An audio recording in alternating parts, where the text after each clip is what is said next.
The title of my presentation today is How Did We Reach October 7th? What's been happening in the Palestinian world that caused this to happen? And it's not just the events of October 7th, but it's the response of the Palestinian population, not just Hamas, but Fatah and the people as well. And this is what I want to show. So October 7th, everybody knows the horrific things that happened.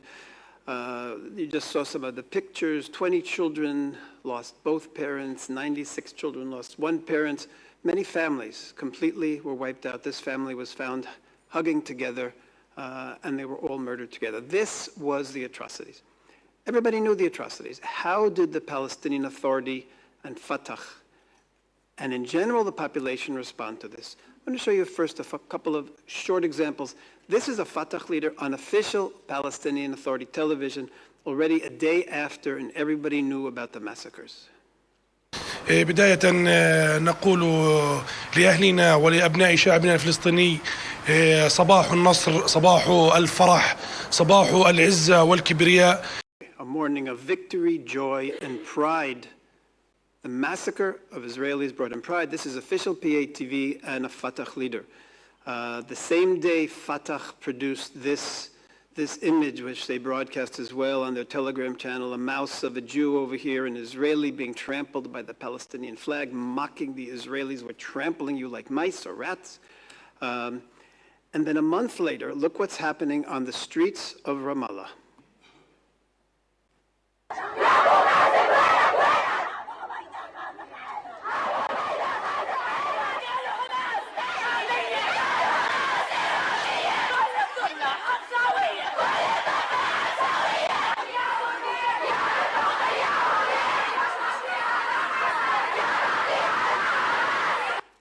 This is happening on the streets of Ramallah. This is one example among many that we saw like it. Now, is this an exception or is this representative of the Palestinian population? And these are the polls that just came out a few days ago, and they're absolutely shocking.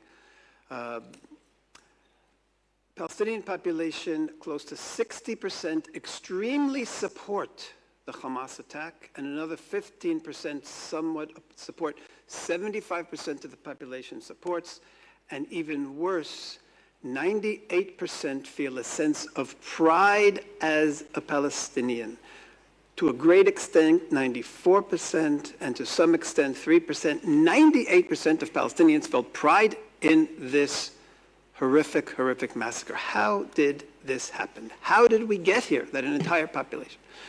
There is no doubt that it is years of education and messages through the formal education and the informal education that has led to a Palestinian population, that has created a Palestinian population that can support and feel pride in this kind of a massacre. Now, I'm going to be showing you some of that informal education, the atmosphere in the Palestinian Authority. I'm going to start with this year's summer camps that were run by the Palestinian Authority. The summer camps were for 65,000 boys and girls in the PA. And the title of the whole summer camp program was, They Are Moons, Luminaries, Stars, and Elite. Who are they talking about? The martyrs. The martyrs are luminaries, stars, they are elite. This was the theme of the summer camp this year for all these students. It taught hatred. Here's one example that the PLO published of its summer camp. برأيكم شنو تعلم من مخلوقاتنا الصوفية؟ في ذلك التثقيف الوطني نتعرف على أصل أرضنا وتاريخها ومقدساتها والأهم لا تنسوا أن شهدائنا. Okay, the students, the children enacted a murder of a Palestinian by Israelis. These are acting as Israelis, and this is what they're saying the Palestinian experiences. A Palestinian can be praying. This is intended to create hatred, and this is just one example in the summer camps. In addition to hate, there was the glorification of the terrorists. They had the children identify with specific terrorists. This girl said, my sister is martyr Maya Fana, and his is a martyr so-and-so. All different terrorists. My friend is martyr so-and-so. Martyrs are moons, not numbers. They're not numbers, they're actually luminaries, they're moons. This is the message. And then they had them specifically identify with martyrs. I'm martyr number 25, I'm martyr number 28, 64. We came to participate in launching of the summer camps. This was the atmosphere. This is what the summer camps were teaching the children. Now, One of the summer camps also went a whole level higher. This is what they learned in summer camp.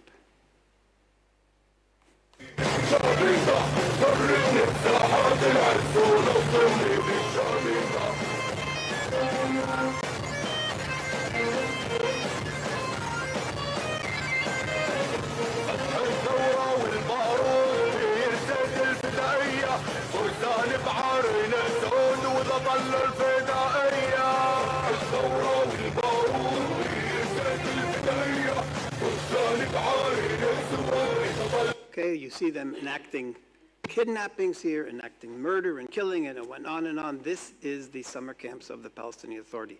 Now, when you promote terror to this extent, then when there actually is successful terror and Israelis are murdered, it has to be honored. And I want to give you two examples at the adult level from the two top people in the Palestinian Authority, then one at the children level, at the adult level.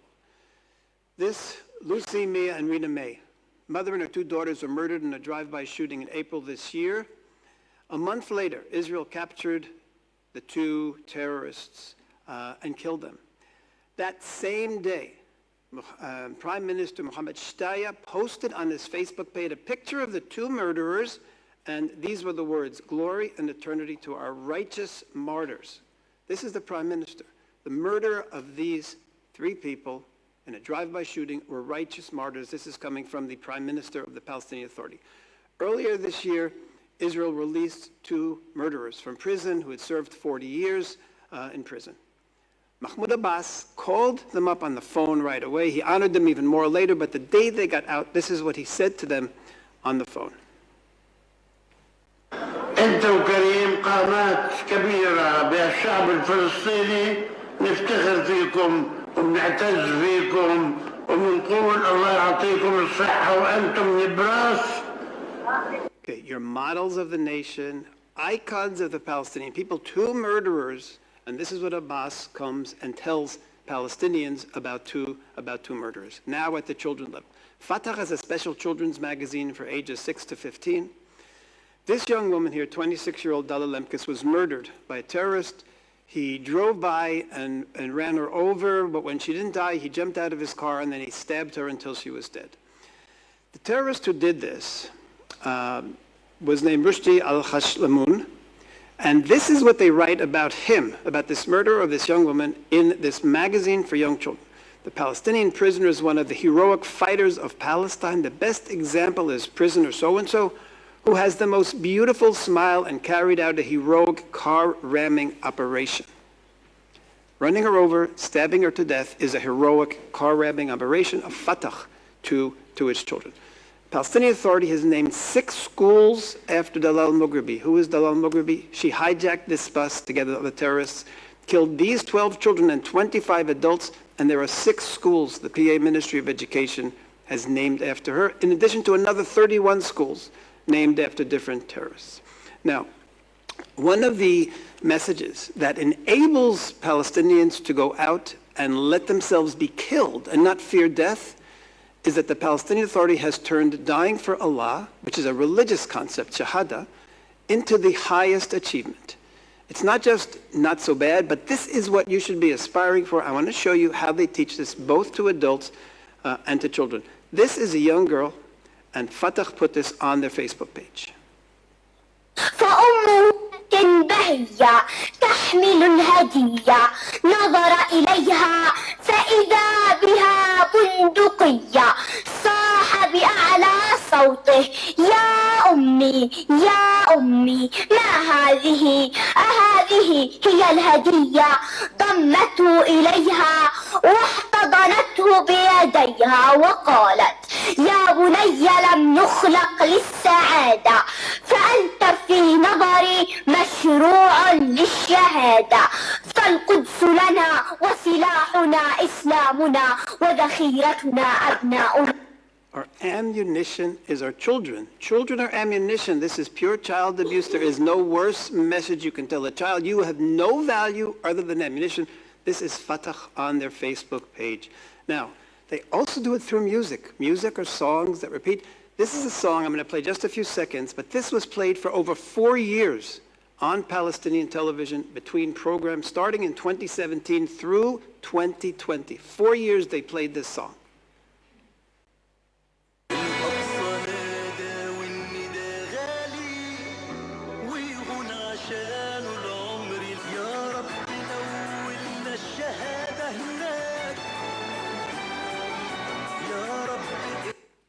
We beg you, grant us martyrdom. They're begging. Martyrdom is the achievement. We want you to grant us martyrdom, children being brought up on this kind of music. Now, something shocking earlier this year, July of this year, this 17-year-old boy who was an active member of Islamic Jihad was killed in a terror attack, or when Israel was going on a counter-terror operation, he was killed. Now, this is what the official Palestinian Authority daily cartoon, this is what they put. They had a tombstone with his name, and they wrote on it, he achieved the most respectable shahada, martyrdom. And look what they did here on top. They put, will the successful one, and they crossed out the word successful one, and then they put, the revolutionary raise his hand. In other words, it's not important to be a success in life, it's much more important to be a revolutionary and to die. This is the official newspaper of the Palestinian Authority. A 14-year-old wrote a farewell letter to his parents before he went out on a terror attack this year. And he wrote to his parents, Allah has realized my dream. When I come to you as a martyr, my mother makes sounds of joy, do not cry. I'm going to show you when he had his funeral, he succeeded in getting himself killed. At his funeral, the Palestinian Authority played this song for the people to see. Funeral of a 14-year-old. نشاهد في هذا الفيديو هذا Decorate me with roses, my mother. This is the most beautiful time. This is the message. Death of a 14-year-old is beautiful on official Palestinian television. Now, final question is, why is the PA doing this? Why are they sending their children to die? And the answer is, WAFA, the official PA news agency, said, we are trying to have Israel blacklisted, have the Israeli army blacklisted by having children be killed. And I'll give you one example that the EU was involved in, and it shows how problematic this is. There's a 14-year-old boy who was killed in fighting Israeli soldiers. Now, the EU condemned this. Yesterday, a 16-year-old Omar Awidan was killed. Children of special protection. We called for a prompt investigation. This was the EU. Now, we then checked him out. First of all, he wasn't just an innocent 14-year-old. He had an automatic rifle. He was involved in terror. More than that, just listen to his parents, what his parents said about him. يعني كان دائما كل يوم وانا بدي استشهد انا يعني كل يوميا لازم يذكر الشهاده فانا حاط الشهاده بدمه ان شاء الله ربنا يتقبله وشهيد. احكي له يابا انت شو بدك؟ احكي لامه ادعي لي اني استشهد. يعني احكي دائما انا بدي استشهد يعني. He prayed to ask his mother to pray that he was died. So what we're seeing here is a clear picture. Palestinian children are seeing death as better than life. And it's the parents themselves who are saying it, and we have dozens of examples of this, of parents who are talking about their dead children. Now, why is this so significant? What does the EU have to learn from this? Look what the Palestinian Authority did when the EU made its statement. The Palestinian Authority news agency, EU calls for immediate probe into Israel's killing of Palestinian child. He wanted to be killed. He went on a terror attack to be killed. The EU criticizes Israel, and the Palestinian Authority then says, okay, the EU is even supporting us. And this reinforces the Palestinian Authority sending children. When the EU criticizes Israel for dead children, dead Palestinians, they're actually reinforcing this Palestinian policy of sending children to die. Final thing I want to end with is something that Hillary Clinton said at a press conference with me in the US Senate, and the date is important. 2007, listen to what she warned about in 2007. לא בכל יום נפרסים כך ספרי הלימוד הפלסטינים על השולחן בסנאט האמריקני. אבל כשאת הילרי קלינטון מטרידה ההסתה שבספרים האלה, זה קורה. We must stop the propaganda to which Palestinian children are being exposed. Palestinians are defining the battle of Israel. הילרי נותנת כאן חסות למחקר החדש של ארגון מבט לתקשורת פלסטינית. ספרי הלימוד האלה נכנסו לתוכנית הלימודים רק בנובמבר האחרון, והשנאה ממש נוטפת מהם. These textbooks do not give Palestinian children an education, they give them an indoctrination that basically profoundly poisons the minds of these children. Okay, and that's the key message. Already in 2007, the US Senate knew that the children were being poisoned. I'd already been numerous times to EU Parliament. You all knew that the children were being poisoned. Nothing was done. Today we have a generation of Palestinians where 98% are willing to say they're proud of the October 7th massacre. Let's not let this continue, and it really starts here because you're the big funders. Thank you.